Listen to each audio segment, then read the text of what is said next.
아멘. 오늘 말씀 제목은 주의 은혜는 우리가 받은 거부됨을 극복하게 한다. 나의 하나님 어찌하여 나를 버리시나이까 이 주제입니다. 자, 마태복음 27장 45절에서 54절까지 말씀을 같이 읽겠습니다. 마태복음 25장 45절에서 54절 앞에 있고 성경을 찾아서 읽을 수 있습니다. 같이 읽습니다. 시작. 제6기로부터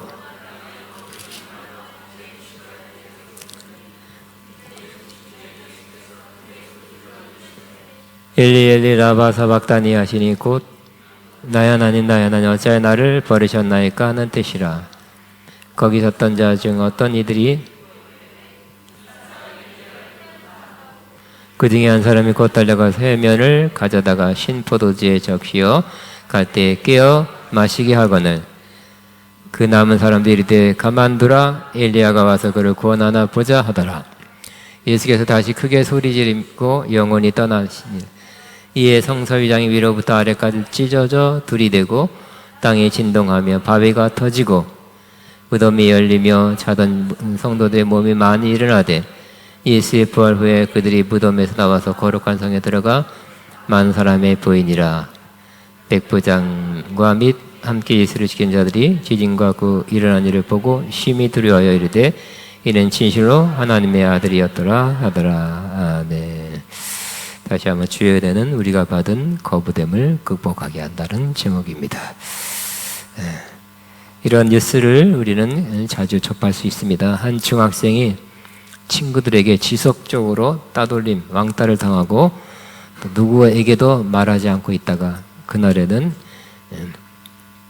이 집단구타, 왕따 및 집단구타, 돌림방을 당하고 큰 부상을 입어 병원에 입원 중이다라는 기사를 간혹 볼 수 있습니다.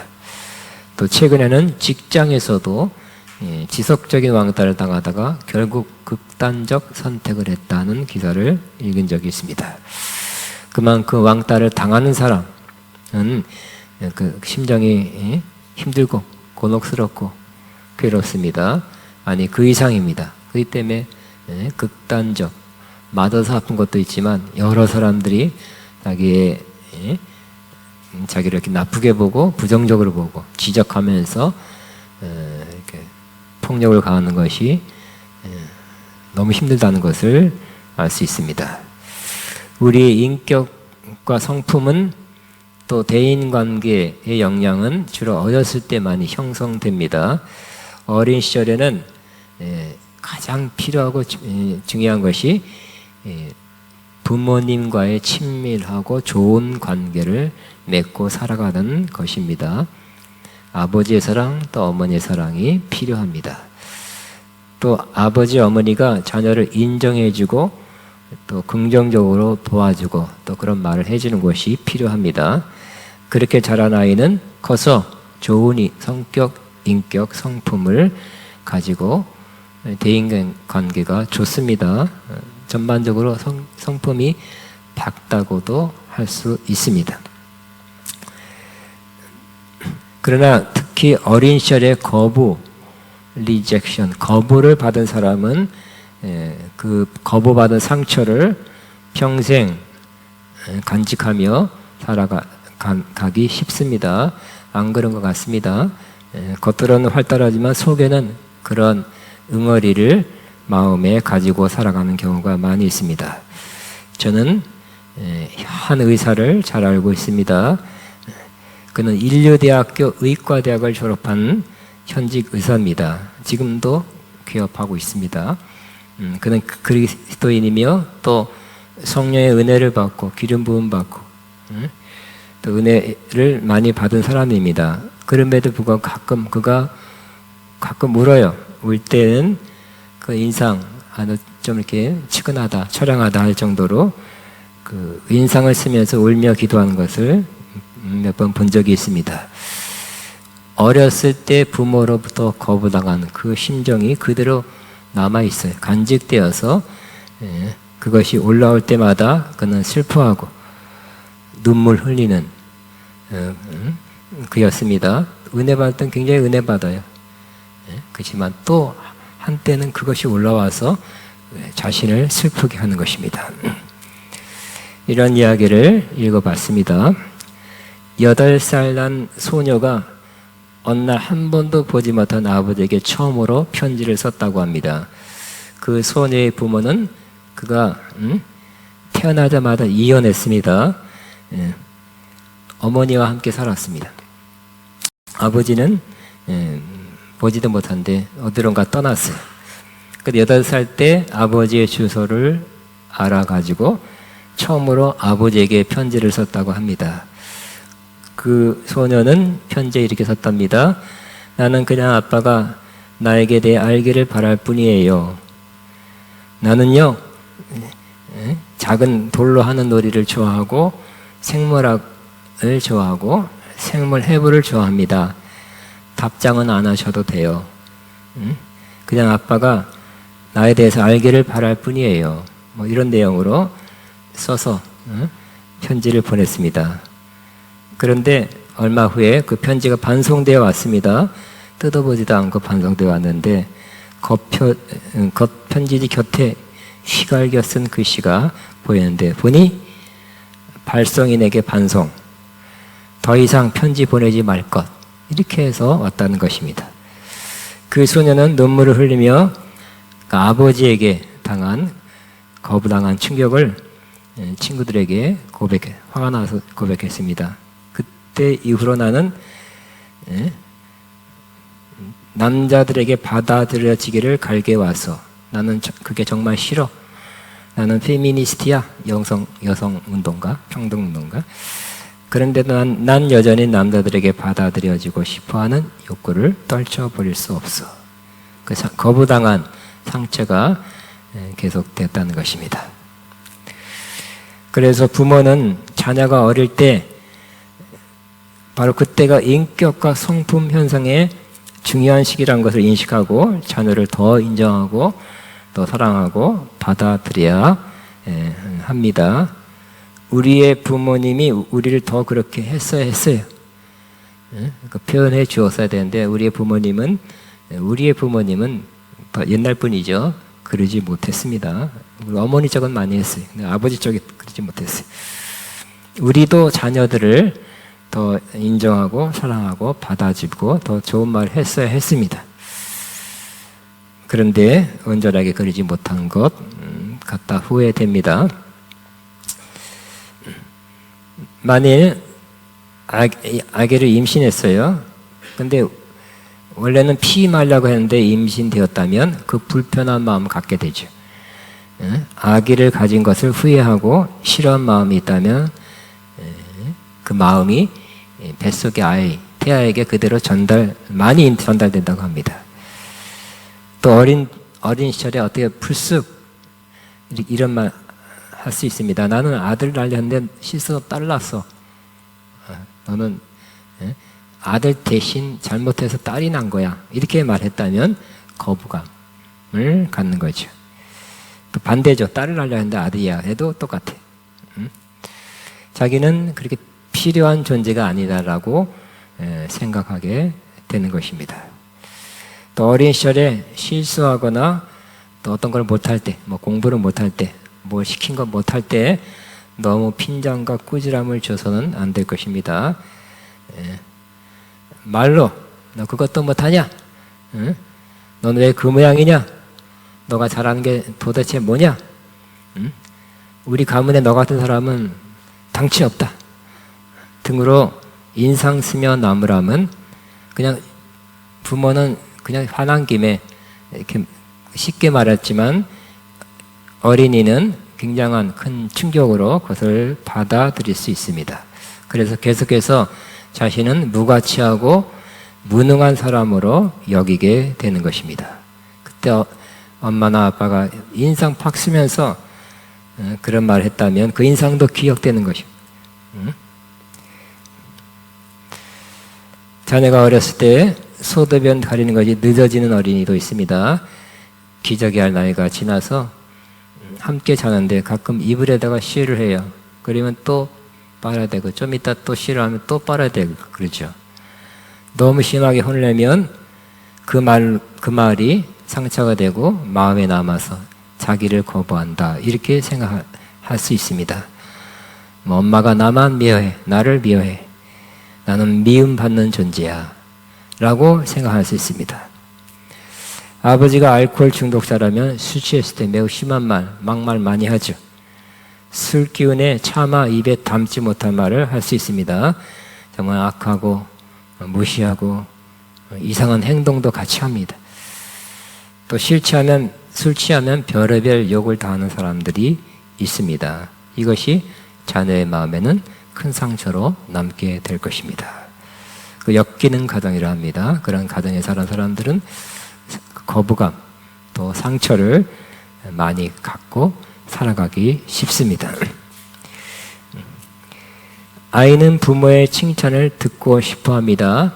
뭘 잘했을 때 미술을 잘했다 그러면 칭찬받고, 음악을 잘했다 하면 칭찬받고, 운동을 잘했다 하면 잘했다, 공부를 잘해도 잘했다 이렇게 칭찬받기를 원합니다. 근데 부모가 바쁘다고 또 관심이 없어서 뭐 그까짓 것 하면서 무관심했다면 그것도 상처가 된다고 합니다. 어린 시절 부모가 이혼해서 한쪽 부모에게서 성장하는 경우도 거부감을, 그런 마음을 갖게 된다는 것입니다. 한 부모와 살죠. 그럼 또 경제적 문제 때문에 그 부모마저 낮에 뭐 일하러 간다고 하면 아이는 혼자 남겨지죠. 혹은 뭐 할머니나 뭐 할아버지와 함께 사는데 엄마가 아빠가 나를 버렸다는 그런 거부감의 마음을 간직하며 살아가게 된다는 것입니다. 부모는 아이에 대해서 부모가 무관심했다면 아이에게는 큰 상처와 텅 빈 마음을, 썰렁한 마음을 남긴다는 것을 유념해야 할 것입니다. 어떤 여성이 내적 치유 세미나에 참석했습니다. 그 세미나에서 그분은 성령님의 음성을 들었다고 합니다. 그 음성은 너의 아버지를 용서하라 라는 음성이었다고 합니다. 근데 사실 그분의 아버지는 그가 아주 어렸을 때 돌아갔기 때문에 뭐 용서하고 자시고 그 행동, 어떤 잘못한 거 행동이 기억이 없어요. 너무 어려서 돌아가서. 그 기억도 잘 안 나고 왜 아버지를 내가 용서해야 되나 이해가 안 됐습니다. 받아들이지 못했습니다. 그러나 재차 성령님의 감동을 받고 용서해야 되겠다는 마음 먹고 아버지를 용서합니다 하고 용서했다고 합니다. 처음에는 내가 어릴 때 죽은 아버지를 내가 왜 용서할까 이해 안 된다 했지만 하라 그래서 아버지를 용서합니다 하고 아버지를 진심으로 용서했답니다. 사실 이해가 안 됐지만 마음속에는 아버지가 안 계시는 것도 그에게는 이렇게 거부감, 나를 거부했다 이런 마음으로 존재했다는 것입니다. 그 후에 그 여성은 남성을 대하는 그러한 태도나 마음이 매우 편안해지고 자연스러워졌다고 합니다. 그리고 가끔 꿈꿨던 그러한 꿈도, 심란한 꿈도 꾸지 않게 되었답니다. 그 꿈에서 가끔 그 여인은 아버지를 찾아서 헤매던 꿈, 근데 가보니 안 계셔요. 그런 꿈을 이제는 꾸지 않아도 된다고 합니다. 물론 제 얘기를 많이 했습니다. 저는 아버지의 마음이 나쁘진 않았어요. 그렇다고 뭐 아주 좋다고도 안 했어요. 우리 아버지가 뭐 똑똑했으니까 과묵했습니다. 어려웠어요. 그러나 어머니가 굉장히 정이 많고 감성이 풍부한 분이라 또 자주 표현해지고 사랑의 희생을 몸으로 실천해 주기 때문에 족하다, 그것으로 족하다고 생각했습니다. 그러나 제 마음에도 제가 받아야 될 아버지의 사랑이 부족했던 것 같습니다. 그래서 커버니 어쩌다가 조금 그랬으면 더 좋았을 텐데 아니면 좀 서운하다는 마음이 있었던 것 같습니다. 그러나 아버지가 돌아가신 후에, 돌아간 지 오래됐습니다. 아버지에 대한 뭐 그렇게 나쁜 마음은 아니지만 그렇게 좋은 마음도 아니에요. 그것도 잘못된 거죠. 아버지를 사랑해야 되겠죠. 그런 마음이 있었지만 아버지가 왜 그렇게 했나를 제가 이해하게 되니까 뭐 말이 좀 이상하지만 아버지를 용서하게 되고 아버지한 좋은 마음으로 바뀌었어요. 우리 아버지는 옛날 사람입니다. 옛날 사람이고 그 옛날에 아버지는 과묵하고 남자는 이렇게 잘 표현 안 하고 필요할 때만 말하고 이런 의식을 갖고 있는 분이라 표현을 잘 안 한 것이었어요. 마음은 속에는 어떤지 모르지만 표현 안 한 것이 제 마음에는 좀 서운한 마음으로 간직하고 있었을 것입니다. 그래서 좀 말이 좀 지나치지만 아버지를 그렇게 하신 아버지를 제가 용서하고 나니까 마음이 편해지. 아버지를 생각하면 마음이 편합니다. 좋아요. 문제 없어. 지금은 훨씬 좋고 문제 없다. 이렇게 말할 수 있습니다. 그러면 우리가 어렸을 때 받은 거부감은 어떻게 치유됩니까? 누가 치유할 수 있습니까?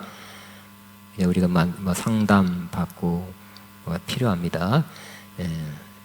다 필요하고 세상에서도 돈 내고 또 뭐 정신건강과 가서 검사를 하고 상담 받을 수 있고요. 그러나 한 번 가는 게 아니죠. 여러 번 가고 6개월 가고 1년 가고 그래도 그냥 붙들어 놓을 뿐이지 그걸 지탱이라 합니다. 지탱해 줄 뿐이지 호전되지 않는 경우도 꽤 많습니다.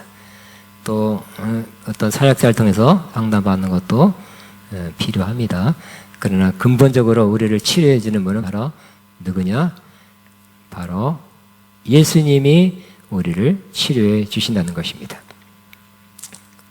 빠른 길이죠. 우리의 상처, 거부당한 마음을 예수님께 가져간다면 우리의 치료는 빨리 이루어지게 될 것입니다. 그래서 우리의 그 상처와 거부당한 마음을 예수님께 드린다면 그분의 긍휼하심과 은혜로 우리를 치유하게 될 것입니다. 근데 살펴보면 예수님이야말로 가장 거부를 많이 받은 분이라는 것을 알 수 있습니다. 그래서 우리가 이런저런 이유로 뭐 부모님으로부터 또 친구로부터 직장에서 이렇게 왕따당하며 거부를 당했다 할지라도 또 심지어 남편 혹은 아내로부터 거부를 당했다 할지라도 그것보다 더 많은 경우 예수님은 거부를 받은 분이라는 것을 알 수 있게 될 것입니다. 몇 가지 예수님께서 얼마나 많이 거부를 당했나를 조금만 살펴보면 예수님은 육신의 아버지 요셉과 또 어머니 마리아로부터 성령으로 잉태됐죠. 근데 아직 정혼만 했지 결혼 같이 살진 않았습니다만 잉태됐어요. 그러니 주변에 소문이 막 돌았죠. 이상하다. 수근수근. 예수님이 태어나서도 사생하다. 결혼하기 전에 잉태했으니 사생하다. 그런 소문도 많이 돌았을 것입니다. 그런 소문을 들었을 때 그 부모의 마음도 안 좋았고 만약 예수님이 어렸을 때 들었다면 그것도 거부감으로 작용하게 될 것입니다. 그래서 요셉도 가만히 그 결혼을 취소하려고 그랬죠. 또 예수님이 태어날 때가 거의 됐을 때 로마 황제의 가이사의 명령을 따라 온 이스라엘 사람, 근동 로마 그 통치하에 있는 모든 사람들이 다 호적하라고 명령이 떨어졌어요. 행정명령 받았어요. 그래서 고향에 가서 호적을 하러 갈 때 그때가 예수님 낳을 때였어요. 그래서 급히 여관방이라도 빌려서 옛날엔 그렇게 낳았으니까 방 하나 빌려서 낳았죠. 그때 아기를 낳으려 했는데 사람 많다고 그냥 아기 임신했지만 안 했지만 알아서 하라고 하면서 쫓김 받았습니다. 그래서 할 수 없이 말들이 자는 그러한 위안간에 가서 말 밥그릇에 포대를 넣고 거기서 아기를 낳았습니다. 여관방이 없다고 쫓겨난 예수님, 그것도 거부감입니다.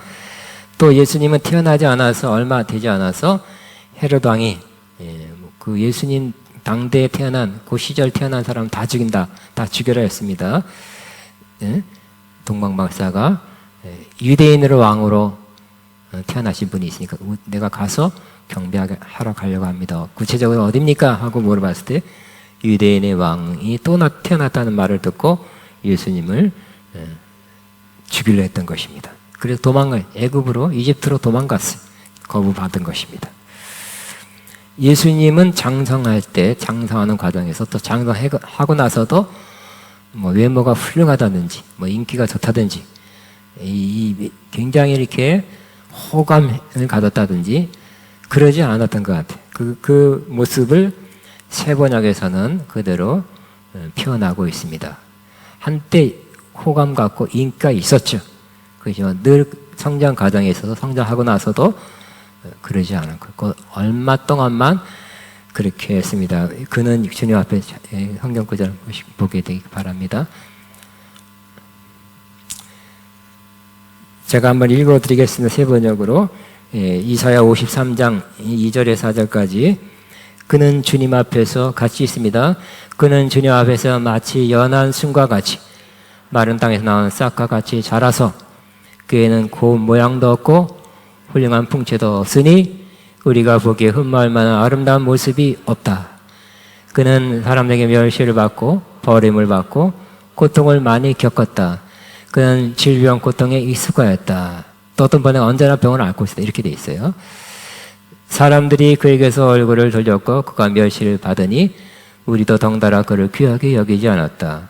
그는 실로 우리가 받아야 할 고통을 대신 받고 그가의 슬픔을 대신 겪었다. 그러나 우리는 그가 징벌을 받아서 하나님에게 맞으며 고난을 받았다 하였다. 이렇게 예수님의 모습은 수많은 사람이 따라다니고 기적을 행해서 사람들이 박수를 받고 환호를 받고 하는 모습하고 들리죠. 이런 모습으로 살아가셨다고 말씀합니다.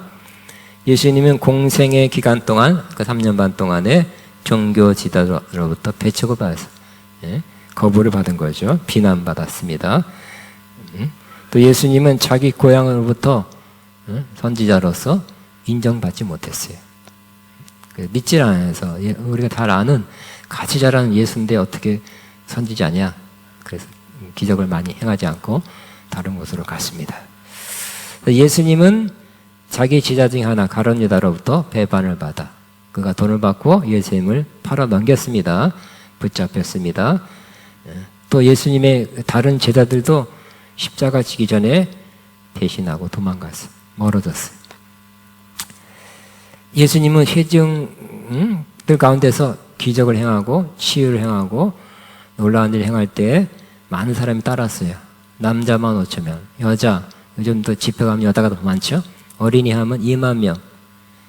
그 당시에, 예수님 당시에 지금은 뭐 83억 명, 4억 명 그러지만 세계 총인가 1억 명이었대요.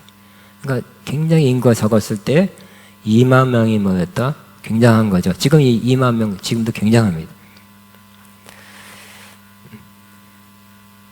당시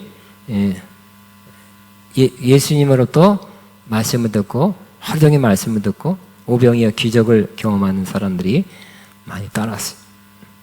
그러나 예수님께서 어느 날 말씀이 바뀌었어요. 말씀이 바꾸고 그 수준이 높아졌다고 할 수 있어요. 더 영적인 말씀으로 바뀌었다고 할 수 있습니다. 예수님께서 이런 말씀하시는 거예요. 나는 하늘에서 내려온 살아있는 떡이니 사람이 이 떡을 먹으면 영생하리라.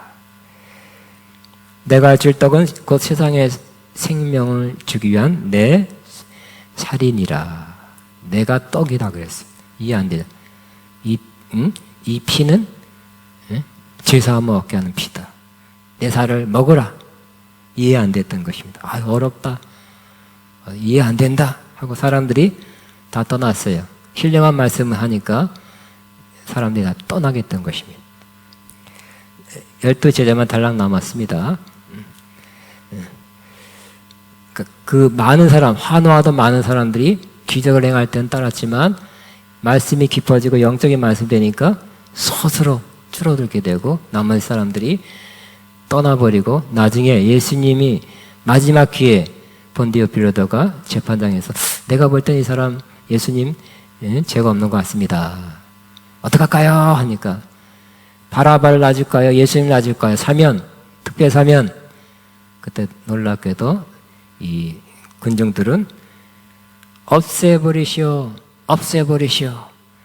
그를 십자가에 못 박으시오 하고 예수님을 십자가에 못 박으라고 아우성쳤어요. 군중으로부터 거부를 받은 것입니다.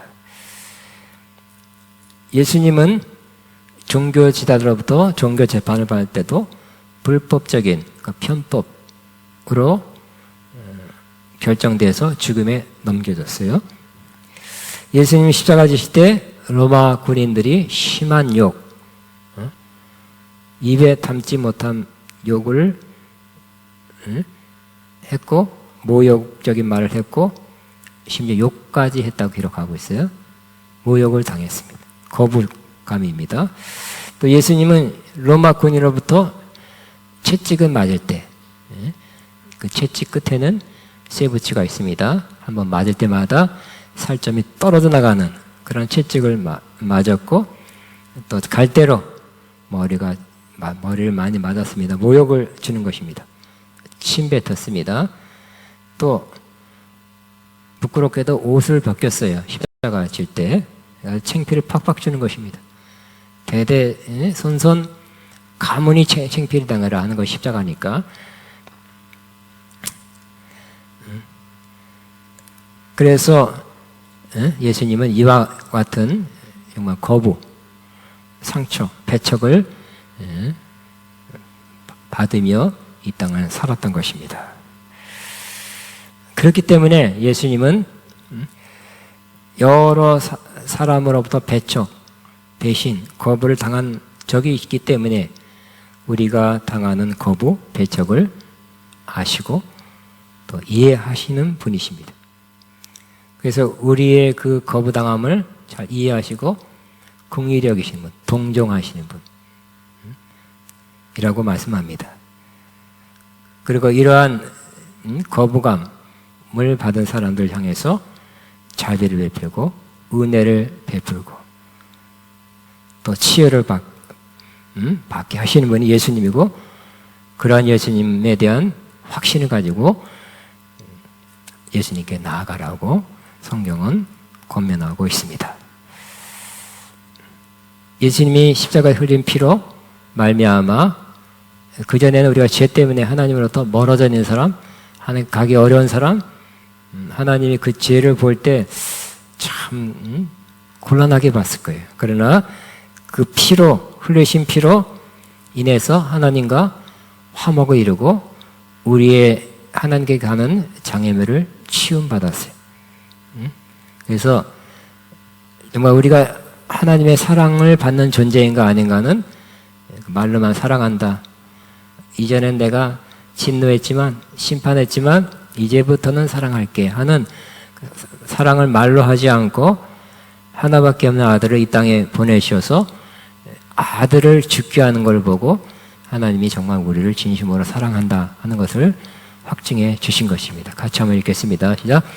우리가 아직 대언되었을 때 그리스도께서 우리를 위하여 죽으심으로 하나님께서 우리에게 대한 자기의 사랑을 확증하셨느니라. 사랑하면 말로도 필요하지만 그 이상 행동으로 필요하죠. 그러니까 사랑은 행동인데 특별히 큰 행동, 큰 희생을 통해서 보여줄 때 진짜 사랑한다 하는 것을 알 수 있는데 하나님이 예수님을 보내서 죽기까지 할 만큼 희생할 만큼 그렇게 진심으로 사랑한 것을 보여주었습니다. 예수님은 더 나아가서 우리의 거부당한 것을 이해하고 공감하고 헤아릴 수 있는 분일 뿐만 아니라 그 거부당할 때 거기에 참여하시는 거예요. 주님은 이렇게 말할 거예요. 왜 주님 내가 이렇게 거부당하고 힘들 때 상처받을 때 모욕받을 때 어디 계셨습니까? 도와주시지 않고 이렇게 항의할 수 있겠습니다.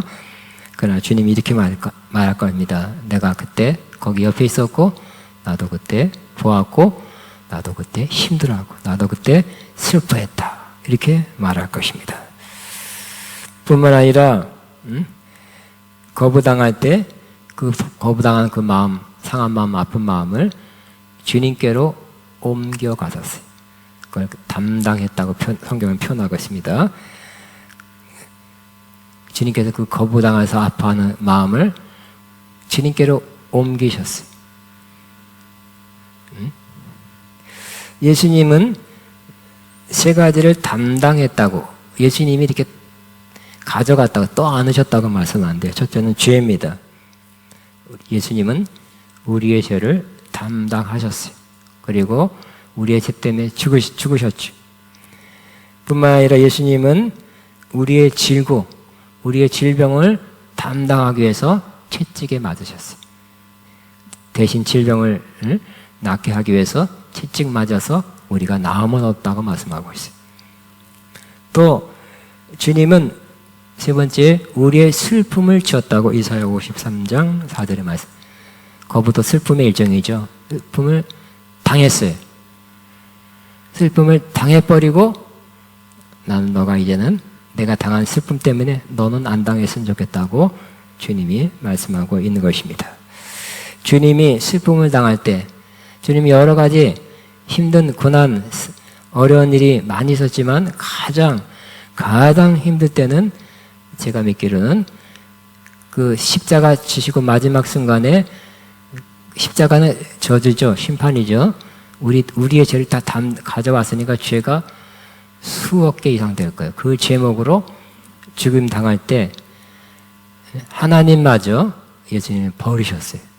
죄인이니까. 저주를 받아야 되니까.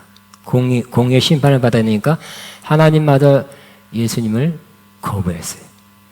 거부당할 때 예수님이 아셨죠. 저주를 받아 거부당할 때. 저주받는 사람 하나님과 분리되는 것이죠. 예수님이 저주를 당할 때 가장 힘들어하고 괴로워했다고 생각됩니다. 그래서 예수님께서 뭐라고 그랬습니까? 뭐라고 외쳤습니까? 나의 하나님, 어찌하여 나를 버리셨나이까? 하나님이 자신을 버렸다고 절규하셨습니다. 그렇기 때문에 예수님이 우리가 받아야 될 저주를 대신 받아서 이렇게 대속을 이뤘기 때문에 우리는 더 이상 그 거부, 슬픔, 상처를 끌어안고 살 필요가 없다고 말씀하고 있는 것입니다. 그러므로 우리는 주님 앞에 나간다면 깊은 마음으로 주님 앞에 나가면 그 상처와 거부감을 가지고 주님 앞에 나간다면, 십자가 주님 앞에 나간다면 주님이 이런 말을 할 거라고 생각됩니다. 주님께서 우리에게 하는 말씀이 너의 거부감을 나에게 다오. 우리는 죄를 우리가 끌어안으면 안 되죠. 끌어안고 있으면 그냥 심판이고 멸망입니다. 예수님 나를 위해 십자가에 못 박혀 죽으셨습니다.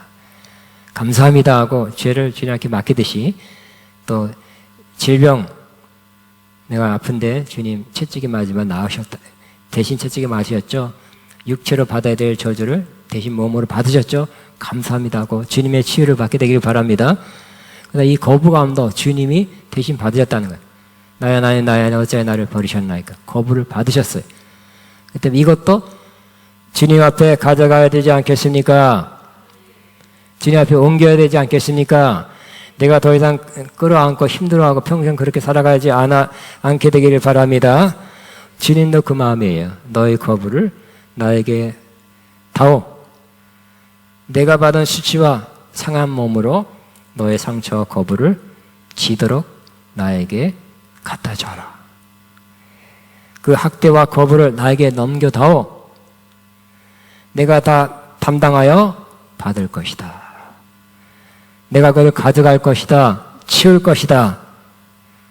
라고 주님이 오늘도 말씀하시고 있습니다.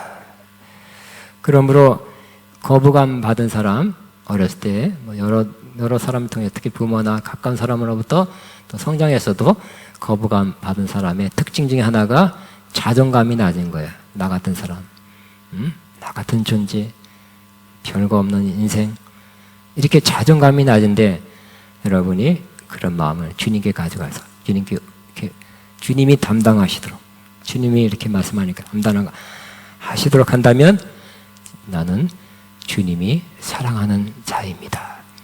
날 위해서, 특별히 거부를 위해서도 주님이 저렇게 거부를 당했던 것을 믿음으로 받아들입니다. 주님의 사랑 감사합니다 하고 주님에 대한 사랑이 터져나게 될 것입니다. 그리고 정말 주님이 나를 위해서 거부를 받을 만큼 나를 사랑받는 존재군요. 몰랐습니다. 감사하면서 주님을 더욱 사랑하고 스스로가 변화된 사람이 될 것입니다. 아멘. 우리 거부감이 있다면, 거부받는 것이 있다면, 그 거부감 상처가 있다면 이 시간 주님 앞에 올려드립니다. 맡겨드립니다. 주님께 옮겨드립니다 하면서 기도하면서 맡기게 되길 바랍니다. 기도합니다. 주님 감사합니다. 찬양합니다. 나바바라라라 샤카바밤. 주님 감사합니다. 나나나나나나나나나나나 샤카바바바바.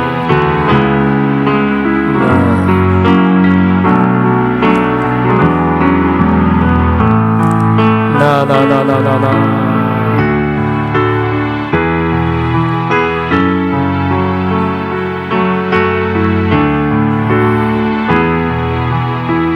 주님 감사합니다. 감사합니다. 나나나나나나나.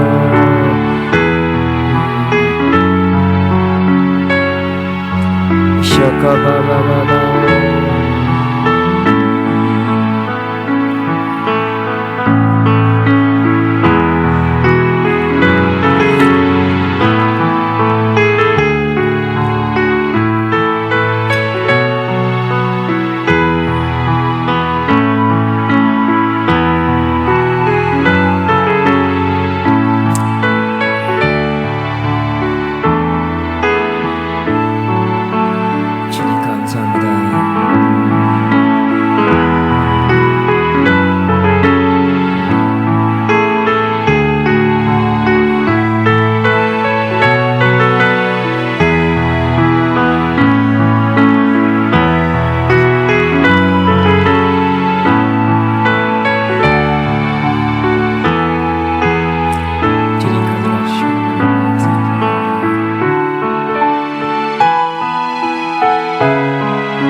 아멘, 아멘. 우리 이 찬양하면서 하나님 앞에 헌금 믿음으로 기쁨 드리는데 이 가사, 이 찬양이 좀 나온 지 됐습니다만 그 가사가 꼭 예수님이 우리에게 하는 말씀 같아요.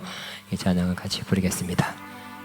너의 순잔을 내가 마시었고, 가사가 너무 좋습니다. 나는 너에게 단잔을 주어노라. 너는 나에게로 오라. 너는 나에게로. 너의 쓴잔 내가 마시었고 나는 너에게 단잔을 주었노라. 너는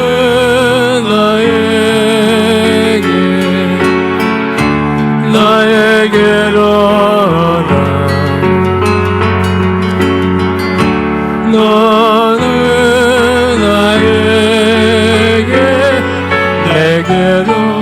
내게로 오라. 너의 순전을 받아들 너의 사랑을 거절하지 말고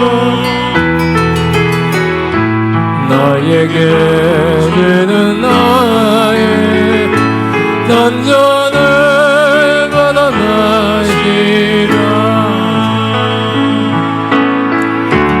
너의 근심 내가 당하였고 너는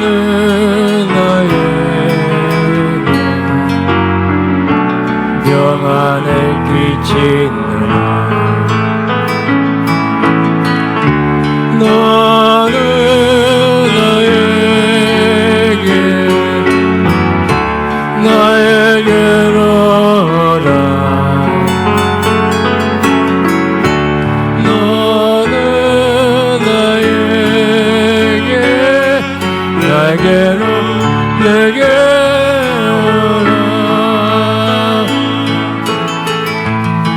나의 근심을 가져가 나의 은혜 부르지지 말고 너에게 주는 나의 평안을 받아들이라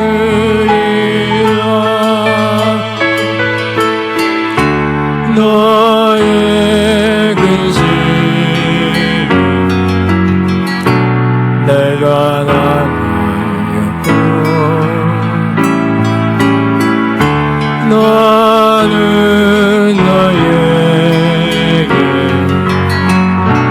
평안을 끼치느라 너는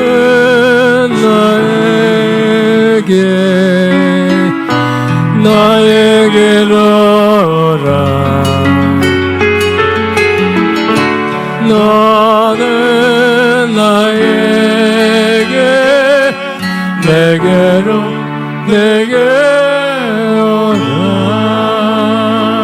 아멘. 그만하겠습니다. 우리 한번 기도하겠습니다. 봉헌 기도하고 또 이어서 우리 성찬을 받을 때 경건한 마음으로 거룩한 마음으로 진심으로 성찬을 드리도록 함께 기도하게. 제가 먼저 봉헌 기도합니다. 하나님 아버지 감사합니다. 우리의 슬픔을 지고 또 우리의 죄를 담당한 주님을 찬양합니다. 특별히 우리가 받은 거부감을 주님 또 받으셔서 우리의 모든 거부감을 가져가 주시는 주님을 찬양합니다.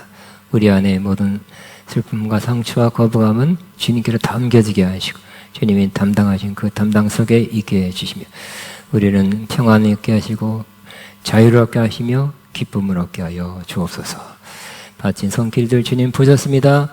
향기로운 제물로 이 예물을 받으셨습니다. 영육간에 크게 넘치게 갚아 주옵소서. 거룩한 성찬을 대하게 됐습니다. 하나님, 이 성찬을 대할 때 잔을 받을 때 예수님의 피, 죄사함을 얻게 하는 피로 받게 하시고 빵을 취할 때 영생하게 하는 주님의 생명으로 받게 하여 주옵소서. 감사하고 예수님 이름으로 기도함나이다. 아멘. 우리 시간에 성찬위원 나와서 준비하시고 우리 조금 1절 약간 마친 다음에 성찬을 나눠서 받겠습니다. 광고 말씀 드리겠습니다. 광고 말씀은 오늘은 종료의 주일이고 한 주간을 고난 주간으로 우리 한국교회 전체가 지내고 있습니다. 특별히 복음서 뒤에 마태, 마가, 누가, 요한복음 뒤에 부분은 예수님의 고난 당하신 부분들이 많이 나와 있습니다. 그러므로 여러분 한 주간은 예수님의 고난 십자가를 많이 묵상하며 지내게 되는 저와 여러분 되기를 바랍니다. 그리고 다음 금요일 날은 성금요일이라 또 하나님께 우리 기도하며 보낼 것입니다. 다음 주는 부활주일입니다. 부활의 은혜와 기쁨과 능력이 임하기를 기대합니다. 생명의 삶 큐티 자료집이 나와 있습니다. 꼭 가실 분 가져가셔서 내용이 옛날에 우리 생명의 삶 한번 했거든요. 교회에서 그때도 훨씬 내용이 좋아요. 그래서 저는 강력히 강추합니다. 자, 일어나셔서 마지막 주나의 모습분을 찬양하고 축도로 마치겠습니다.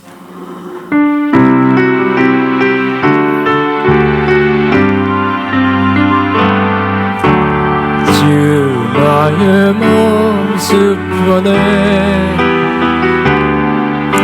상한 나의 마음 보시네 주 나의 눈물 안에 홀로 울던 마음 아시네 주 사랑 내게 있네 그 사랑이 날 채우네 주 은혜 내게 있네 그 은혜로 날 채우네 세상 소망 다 사라져가 주의 사랑 끝이 없으니 살아가는 이 모든 순간 주의 힘 나는 믿네 세상 사랑 세상 소망 다 사라져가 주의 사랑 끝이 없으니 살아가는 이 모든 순간 은혜의 나는 믿네 아멘. 있습니다. 기도하겠습니다. 이제는 우리를 억만가지 죄에서 권하시며 우리의 거부를 가져가시고 질고를 지시고 슬픔을 지신 우리 주 예수 그리스도의 무한하신 은혜와 하나님 아버지의 극진하신 사랑하심과 성령님의 교통인도 수혜기름 부어진 역사가 오늘도 우리의 아픔과 상처와 거부를 주님 앞에 맡겨드리고 돌아가는 하나님 모든 자녀들 위해 이들의 앞날 위해 사업의 사역의 가정 위에 이제부터 영원토록 함께 하시옵기를 축원합나이다. 아멘.